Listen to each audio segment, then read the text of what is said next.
7 ستمبر سن 1974 کو پاکستان کی قومی اسمبلی نے بالاتفاق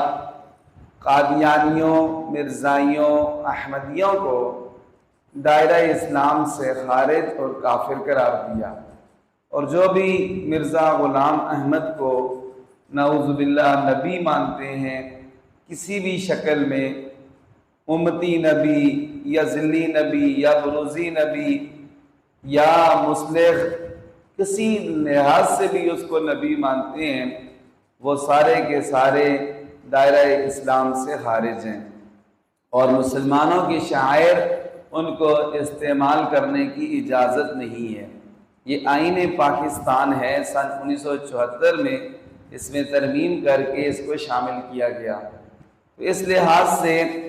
یہ 7 ستمبر یوم تحفظ ختم نبوت ہے، جو ہم مسلمانوں کے لیے ایک اعزاز کی بات ہے کہ الحمدللہ ہمارے اس پیارے ملک پاکستان میں جو ختم نبوت پر ڈاکہ ڈالے، جو حضور صلی اللہ علیہ وسلم کو آخری نبی نہ مانے اور پھر بھی اپنے آپ کو مسلمان کہلائے، وہ مسلمان کہلانے کے قابل نہیں ہے، مسلمان کہلانے کے لائق نہیں ہے۔